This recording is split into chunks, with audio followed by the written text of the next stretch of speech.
Hello friends, मैं फरीदा, आप देख रहे हैं समाज की खबरें हिंदी टीवी न्यूज। आइए देखते हैं आज की बड़ी खबरें। हेलो फ्रेंड्स, मैं फरीदा, आप देख रहे हैं समाज की खबरें हिंदी टीवी न्यूज।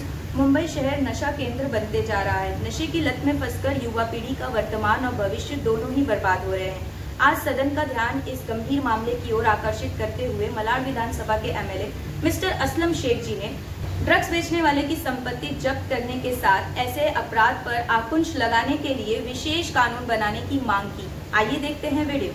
अध्यक्ष मध्ये खरं म्हणजे आपण जर बघायला गेलो तर मुंबई हा ड्रग्सचा हब झालेला आहे।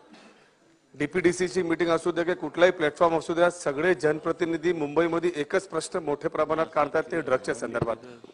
आपण आता जस्ट सांगितलं की ज्या पद्धतीने आपण पोलीसच्या अधिकाऱ्यांना डिसमिस करायचा एक चांगला निर्णय घेतलेला आहे। माझा एक प्रश्न असा आहे की आपण पोलिसांना तर कारवाई करतोय, प्रत्येक पोलीस स्टेशन मध्ये असे जे उडता पंजाब सारखा आपला उडता मुंबई होत चाललेला आहे, अशावरती आपण कारवाई करतो। पण कारवाई करत असताना यांच्यावरती मोठी कारवाई होत नाही। मागच्या टायमाला पण अधिवेशनात मी आपल्याला सांगितलं, आपण उत्तर दिलं होतं की आपण असा एक लॉ फ्रेम करतोय जिथे आपण जे प्रिव्हेंटिव्ह जे कारवाई होणार ते मोठी करणार आहे, म्हणजे एमसीओसी सारखी किंवा असं। कारण एकदा आपण पकडला, कोर्टाने जर सोडला, थोडा बिल्डअप करतो म्हणजे त्यांना काय तुमच्यासाठी चांगलं। तर माझा स्पेसिफिक प्रश्न असा आहे की साहेब, आपण जेव्हा आपण त्यांना अटक करतोय, दुसऱ्यांदा जर अटक झाला आणि विक्री करणार, कारण आपण जेव्हा कारवाई करतो ते कंझ्युमरला वरती पण करतोय, तर विक्री करणार कठोर कारवाई होणार का? कठोर म्हणजे एमसीओसी सारखी कारवाई झाली पाहिजे।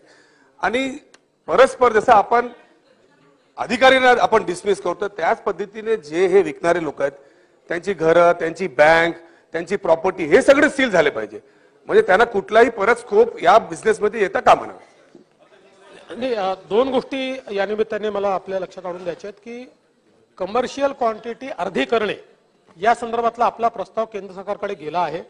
कारण आज काय झालंय की कमर्शियल क्वांटिटी कशाला म्हणायचं, ही क्वांटिटी इतकी मोठी आहे की त्याच्यामुळे अनेक पेडलर सुटून जातात, आणि म्हणून ती क्वांटिटी आपण अर्धी करण्याच्या संदर्भातला एक प्रस्ताव पाठवला आहे। आणि केंद्र सरकारही आता याच्यामध्ये कायद्यामध्ये बरेच बदल करते आहे आणि ते कायदे त्या ठिकाणी स्ट्रॉंग करण्याचा प्रयत्न करते। दुसरं, आता आपण एक मिनिट, आता आपण पेडलर पुरतं मर्यादित राहून चालणार नाही। त्यामुळे पूर्वी आपण काय करायचो, पेडलरला पकडलं की केस क्लोज करायचो आणि त्या ठिकाणी चार्जशीट दाखल करायचो। आता आपण निर्देश दिले आहेत की त्याची लिंक शोधून काढा। त्यामुळे ती लिंक शोधून काढणं देखील सुरू आहे। मध्यंतरी आपण बघितलं असेल, धारावीला आपण इंटेलिजन्स बेस्ड कारवाई केली आणि त्या कारवाईमध्ये केवळ पेडलर नाही तर कंप्लीट म्हणजे लास्ट चेनचा जो शेवटचा माणूस आहे तो देखील आपल्या हातामध्ये आला आणि ती सगळी चेन आपल्याला त्या ठिकाणी सापडली। तर नाही, आपण जो मुद्दा मांडलाय जरूर ते देखील आपल्याला पडताळून पाहता येईल, कारण आपल्या कायद्यातली किंवा ज्युरिस्प्रुडन्स मधली एक त्यातली अडचण अशी आहे की अशा प्रकारची जी काही आपल्याला अटॅचमेंट करायची आहे ती गुन्हा त्याचा सिद्ध झाल्यानंतर आपल्याला करता येते, नाहीतर स्पेशल लॉ आपल्याला एखादा तयार करावा लागेल। तशा प्रकारचा स्पेशल लॉ तयार करण्याचा प्रयत्न आपण निश्चितपणे करू।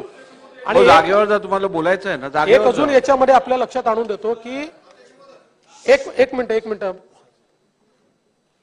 याच्यामध्ये एक अजून मी या ठिकाणी जसं आपण सांगितलं की आपण वेगवेगळ्या प्रिव्हेंटिव्ह जे काही आपले आहेत त्याच्या अंतर्गत कारवाई करावी, तर प्रिव्हेन्शन ऑफ इलिसिट ट्रॅफिकिंग हा जो एनडीपीएसच्या अंतर्गत म्हणजे सगळे मकोका वगैरे आहे, तसा इथे जी काही ऍक्ट आहेत याच्या अंतर्गत मुंबईमध्ये आपण ते कारवाई ती जी काय आहे ती केलेली आहे।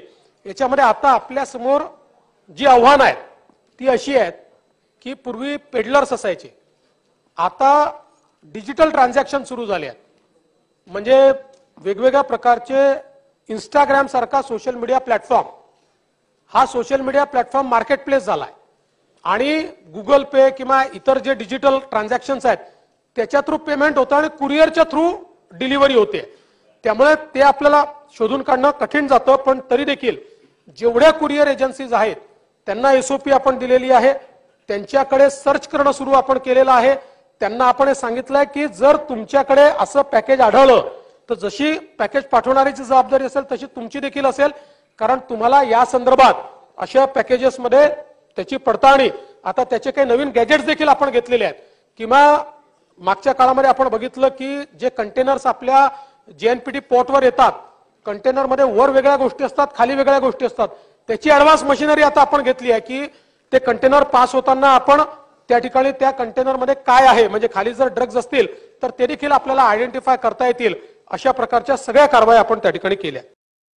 क्या आपका NGO है और काम करने के लिए डोनेशन चाहिए, लेकिन 1280G सर्टिफिकेट नहीं होने की वजह से डोनेशन नहीं मिल पा रहा है, तो आप RTI SKK एजेंसी से संपर्क करें। RTI SKK एजेंसी से संपर्क करके 1280G सर्टिफिकेट बनवा सकते हैं। उठाए फोन और लगाएं कॉल 9769025411।